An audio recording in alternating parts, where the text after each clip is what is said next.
one of those situations where you start to see how difficult it can be to actually identify your patterns. And that's why you have to spend continuous hours on the charts so that you can develop an eye that will see a pattern where most people will not see a pattern.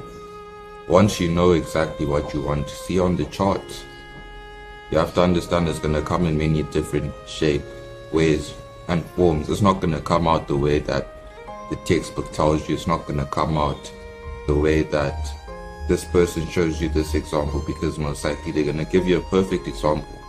But there are going to be many situations where you see a pattern and you doubt yourself and you don't know whether it is the pattern or it's not. You don't know whether you are trying to force a trade by seeing something that is not there, or if you should take the trade because what you see is actually there and you just have doubt in your mind. And it comes with practice and it comes with time. But at some point in your trading journey, you're going to realize, I'm going to have to make a decision anyways, whether I think I'm right or I'm wrong. And either way, you could get a positive or a negative outcome from that decision. But at the end of the day, it's always a positive because you got to learn. So now, as I'm on this chart, I'm beginning to see a formation, because with my strategy, I look for my resistance at the 4-hour time frame and the 4-hour zones. So now that I've seen that price is at a resistance at this current moment in time, I would just go on to the higher time frames. I see my daily is bearish. I go into the weekly, I see it's still bullish, so in the case of that, I wouldn't take this trade.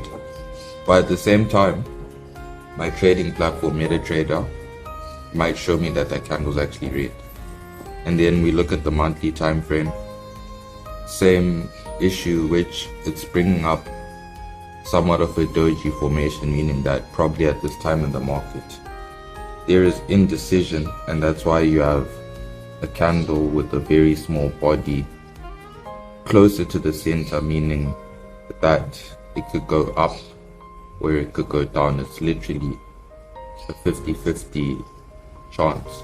However, if all of the parameters within this time frame align with the strategy, with the plan, then you have no choice but to take the trade, whether you think it's going to win or lose, whether you've been going through a losing streak, whether you've been going through a winning streak, whatever situation that it's in. Understand that you just have to keep taking the trades, keep gathering the data and the information that is required so that you can make yourself better in the future. And the only way you can do that is by actively trading and gathering data and information, then analyzing it. Know that as you continue to look for patterns, look for your confirmations, naturally, automatically, you'll be able to spot them a little bit easier. So now, as you can see over here, because we have that 4-hour resistance, I now go into my lower time frames, and that's where I'll start looking for patterns. But this is a case where the pattern is not obvious, because as you can see, we have a lot of rejection at this point. So we'll just circle this point and we'll see that at this point right here on the chart, we are seeing a lot of rejection. You can see that at this point here, we're seeing a lot of rejection. So now what I would do, because I'm seeing a lot of rejection and I'm seeing a potential double top forming, though it is forming within a consolidation, at some point we'll have to break out. So right now I can see that there's a possibility of a formation. For me, I go onto my line chart. This is where I use my line chart to better identify. And now that we've got the line chart up, I can see that there are 2 points in particular where price has gotten to rejected and gotten to again rejected again. That is right over here. And then we'll clone that and right over here.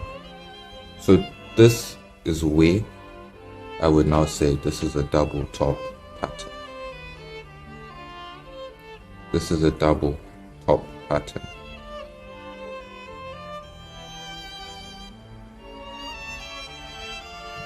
Let me draw this again.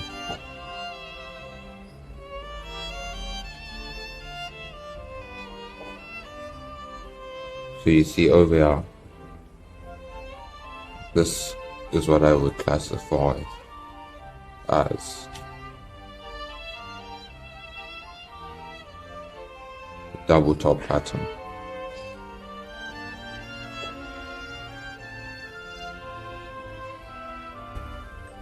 Double top, here we go.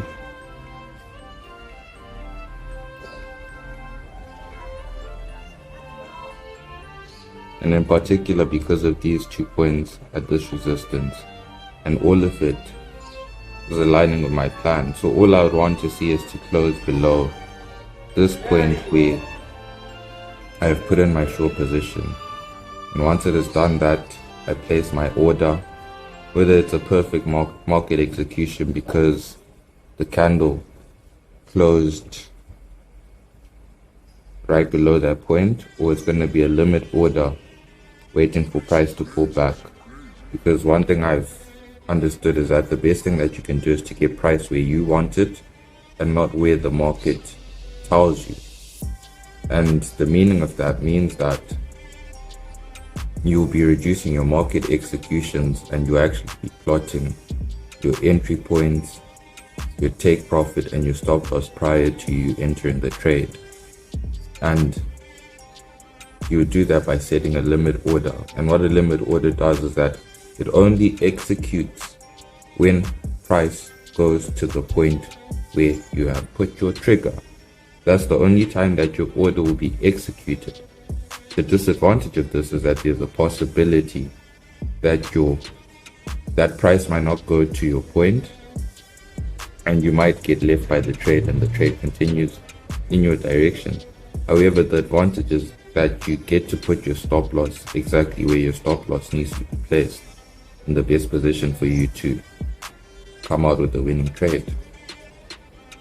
And so, just like that, we have identified a double top based off of the principles and based off of sound logic. And as you can see, when we go from the line chart now to a candlestick chart, these are the 2 highest points. These 2 highest points are these 2 points over here that give us a double top. Everything else in between, we're going to ignore it, because these are the 2 points that we should be concentrating on to identify our pattern. So if you're a double top, double bottom trader, then this is something that is going to help you, so that you know that you don't always have to see the perfect double top or double bottom for you to know that it's a double top or double bottom. As long as it aligns with the principles of what a double top and a double bottom is, then you should take the trade. And the principles of that is that price will come to support or resistance zone, touch it once, touch it twice, and that gives you 2 points, either at the top or at the bottom. And from there you decide whether you take the trade or not. Thank you guys, and this has been amazing.